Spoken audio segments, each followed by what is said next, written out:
بسم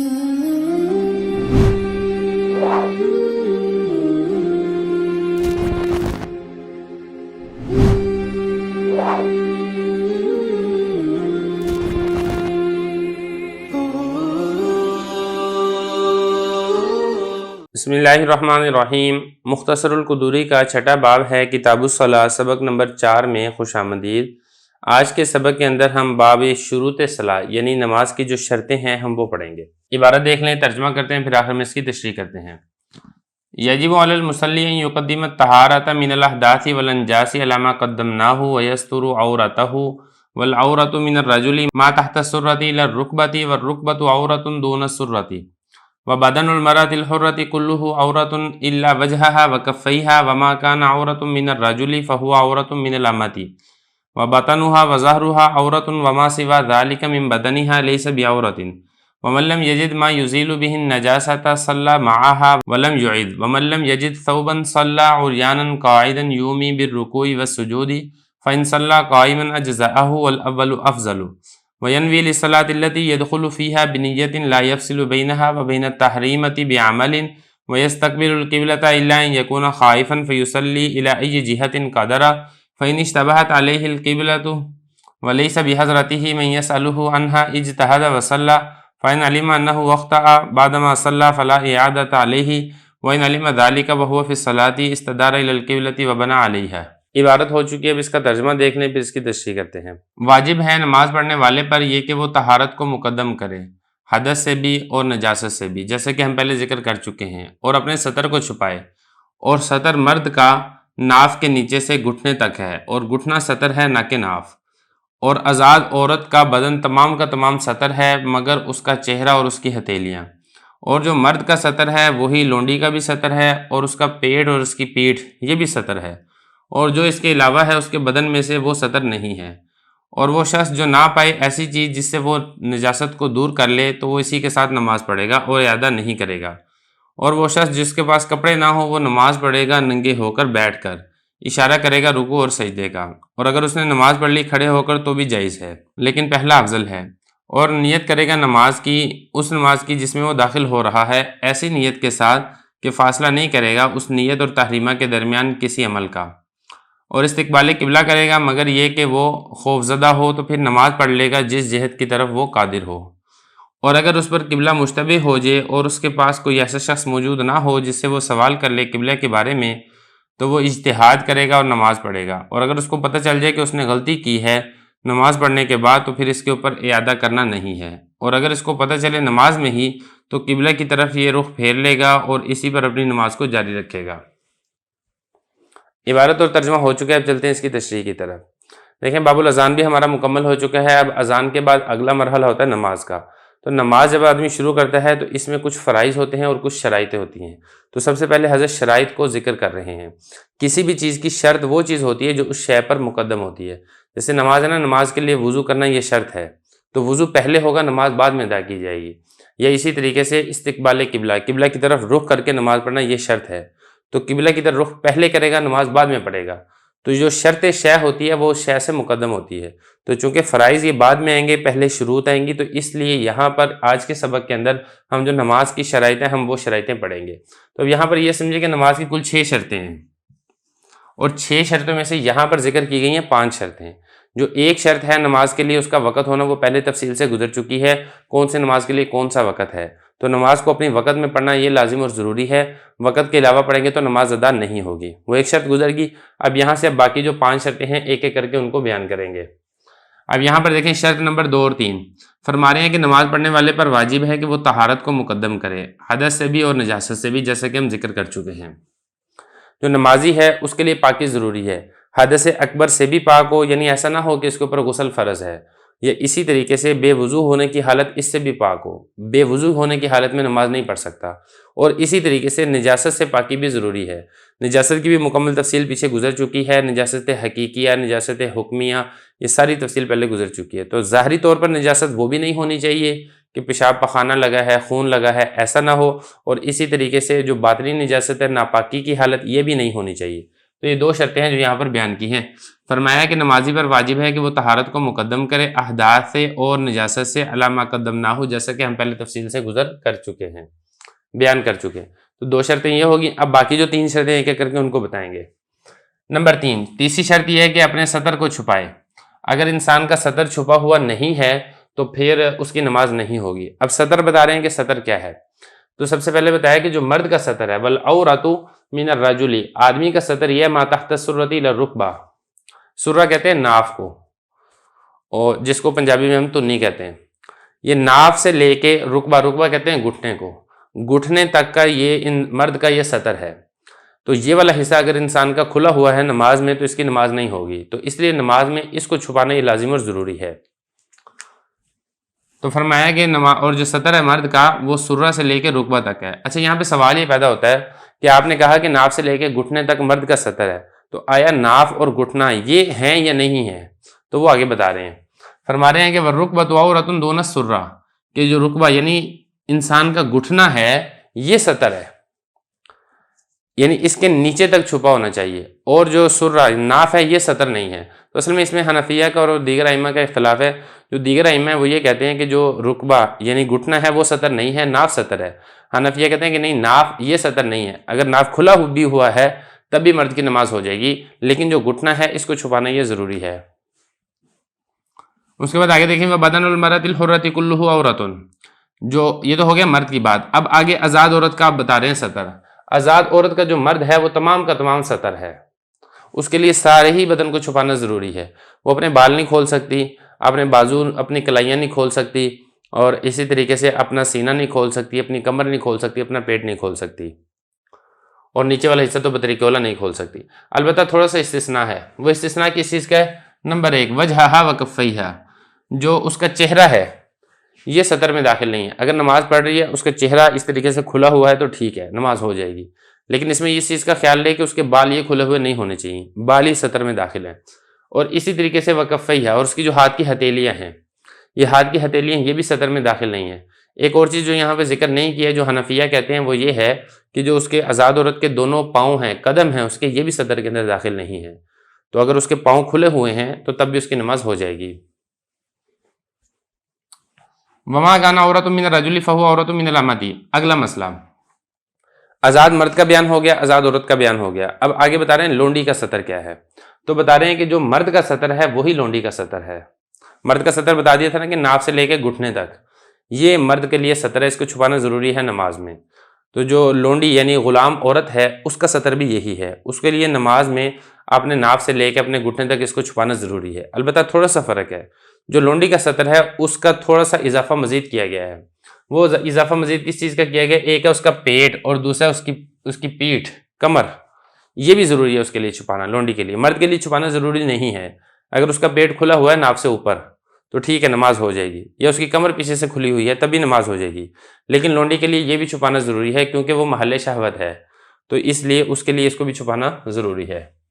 یہ فرما رہے ہیں کہ جو مرد کا سطر ہے وہی سطر ہے لونڈی کا، لیکن ایک فرق اور ہے کہ وہ بطنھا وظہرھا، کہ جو لونڈی ہے اس کا پیٹ اور اس کی پیٹھ یہ بھی سطر ہے۔ وما سوا ذلک من بدنھا لیس بعورۃ، اس کے علاوہ اس کے بدن کا کوئی حصہ یہ سطر نہیں ہے۔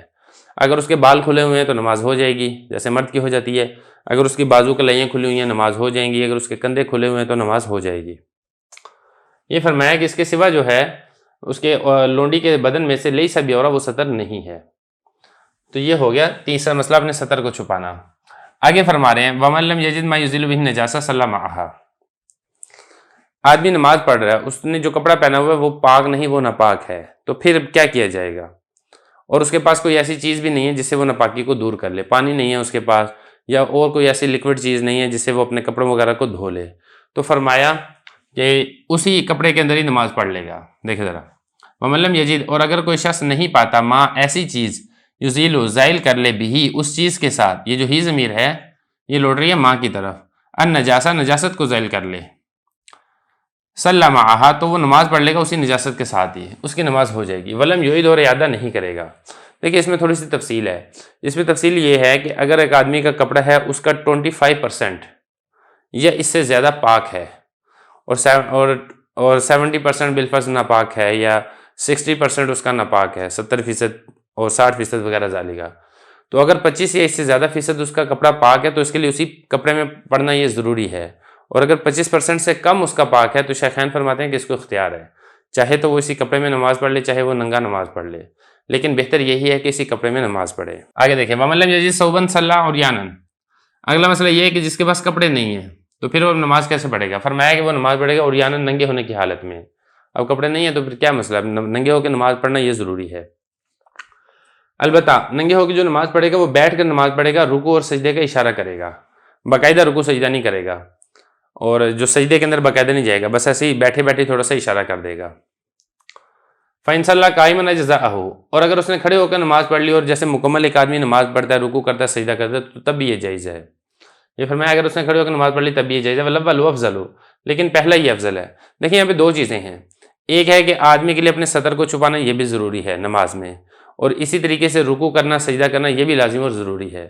اب مسئلہ یہ ہے کہ اگر یہ بیٹھ کے نماز پڑھتا ہے تو اس کا سطر کچھ نہ کچھ چھپ جائے گا، لیکن جو رکوع سجدہ کرنا تھا وہ اس میں تھوڑی سی کمی آ جائے گی۔ اور اگر یہ شخص باقاعدہ کھڑے ہو کے نماز پڑھتا ہے، رکوع کرتا ہے، سجدہ کرتا ہے، تو رکوع اور سجدے والا فرض تو ادا ہو جائے گا مکمل طور پر، لیکن جو سطر کو چھپانے والا فرض تھا اس میں کمی آ جائے گی۔ تو اب اس کو کیا کرنا چاہیے؟ تو فرمایا کہ دونوں چیزوں میں اس کو اختیار ہے، چاہے وہ بیٹھ کے اپنے سطر کو چھپا کر وہ اشارے کے ساتھ نماز پڑھ لے، یہ بھی ٹھیک ہے، اور دوسرا یہ ہے کہ وہ کھڑے ہو کر رکوع سجدہ مکمل کر لے اور سطر جو چھپانے والا تھا وہ نہ چھپا سکے اس کو، یہ بھی ٹھیک ہے۔ لیکن جو زیادہ تاکید ہے نا جس فرض کی، وہ یہ ہے اپنے سطر کو چھپانا۔ تو جب وہ بیٹھ کر اشارے سے نماز پڑھے گا تو اس کا سطر چھپ جائے گا، اگرچہ رکوع سجدہ وہ تھوڑا ناقص ادا ہوگا اشارہ کرنے کی وجہ سے، لیکن اس کی تاکید سطر کی تاکید زیادہ ہے، تو اس لیے فرمایا کہ پہلا یعنی سطر کو چھپا کر بیٹھ کر اشارے سے نماز پڑھنا یہ زیادہ بہتر ہے بجائے اس کے کہ یہ کھڑے ہو کر باقاعدہ رکوع سجدہ کر کے نماز پڑھے۔ 3 ہوگی۔ نمبر 4، چوتھی شرط بتائیے کہ نماز کے لیے نیت کرنا، التی یدخل فیہا، جس نماز کے اندر وہ داخل ہو رہا ہے۔ جب نمازی نماز پڑھے گا تو اس کے لیے پہلے نیت کرے گا۔ اب نیت کے لیے ضروری نہیں ہے کہ آپ زبان سے ادا کریں، وہ آپ کی مرضی ہے، لیکن یہ ہے کہ آپ کو پتہ ہونا چاہیے کہ میں اب کون سی نماز پڑھ رہا ہوں، فرض پڑھ رہا ہوں، سنت پڑھ رہا ہوں، نفل پڑھ رہا ہوں، ظہر پڑھ رہا ہوں، عصر پڑھ رہا ہوں، مغرب پڑھ رہا ہوں، عشاء پڑھ رہا ہوں، کون سی نماز پڑھ رہا ہوں یا واجب پڑھ رہا ہوں۔ یہ فرمایا کہ نیت کرے گا نماز کی جس نماز میں یدخل فیہا، یہ داخل ہو رہے ہیں، یعنی جو نماز یہ شروع کر رہا ہے،